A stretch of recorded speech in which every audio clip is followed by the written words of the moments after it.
Canon has been a bit too silent recently, don't you think?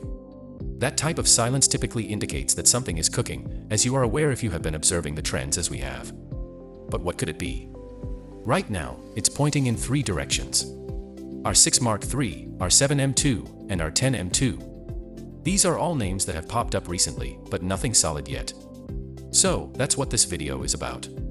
Looking at the path ahead, what's likely coming next? Let's see which model makes the most sense to launch first and why Canon's next move might surprise more than a few people.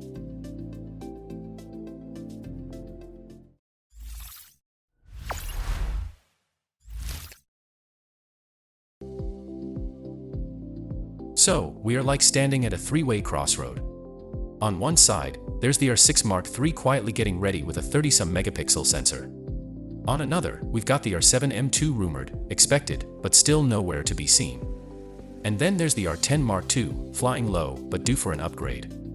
And a while back, R7 II had all the buzz, leaks, high burst rates, and next-gen autofocus. Many of us thought it'd be here by now, but then silence. No press events, no confirmed model codes, nothing. Which could mean Canon's pushing it further back, maybe even into 2026. They've done that before, waiting for the right moment, especially when other models are in the spotlight. Now, talking about the R6 Mark III, this one feels more real. Testers have had early access, and what we're hearing points to a sensor somewhere above 30 megapixels. That changes the game. And knowing Canon, they won't launch both side by side. If you're wondering which one is closest to launch, it's the R6 III. That registered model DS126922 matches the pattern for Canon's serious cameras. It's got Wi-Fi 6, Bluetooth, and other pro-level tags. Meanwhile, on the aps-c side, things have been quiet, but not for long. The R10 II hasn't made much noise yet, but it's due.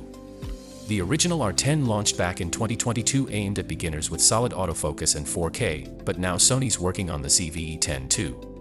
Fujifilm's expanding their X series, so Canon can't stay on the sidelines much longer.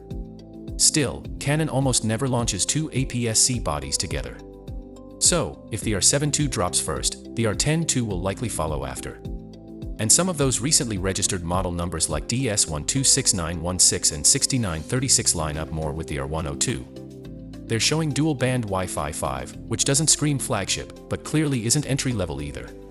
That fits the R10 2-foot lanes perfectly. So, a full-frame hybrid that's nearly ready, a high-speed aps-c body that's gone quiet, and a lightweight entry model waiting its turn. Let's get into the details of how they'll perform and where they might stand in Canon's growing lineup.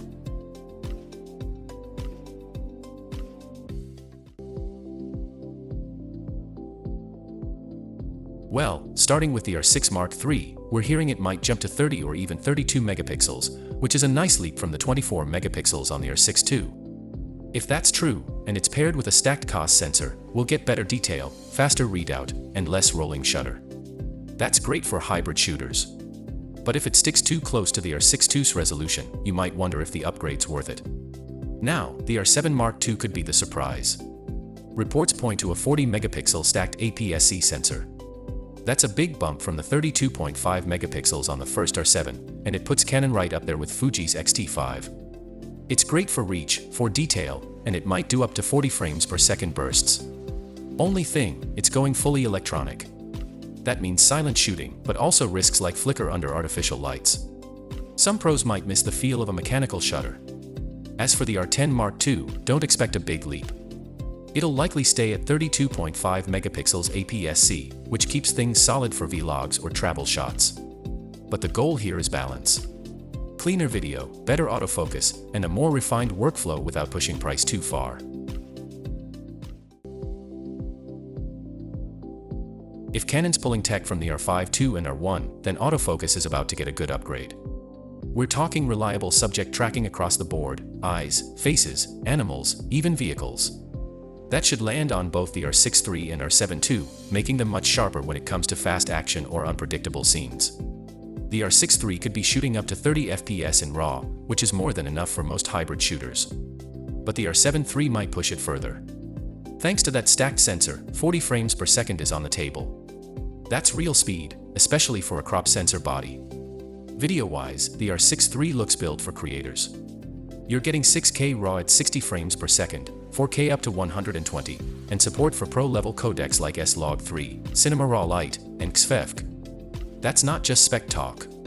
It means smoother slow-mo, cleaner footage, and more flexibility in post.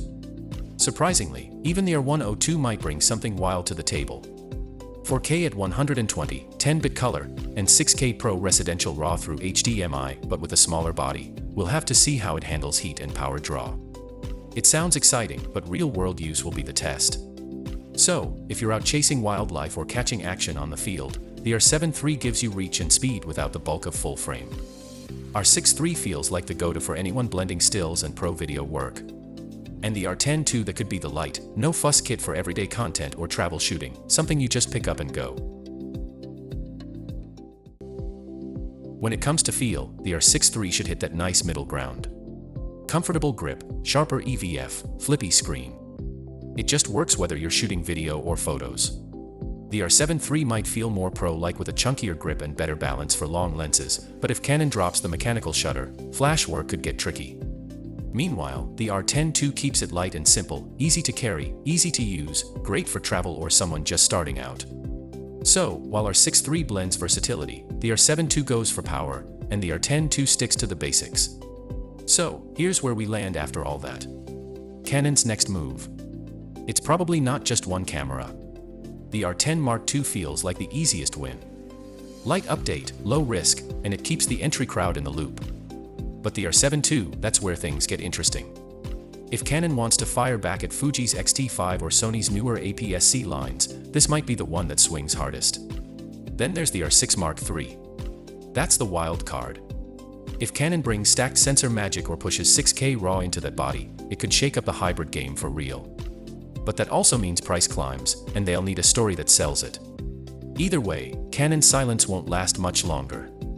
One of these is coming soon. Thanks for watching. Share your thoughts in the comments and don't forget to like and subscribe for more camera updates.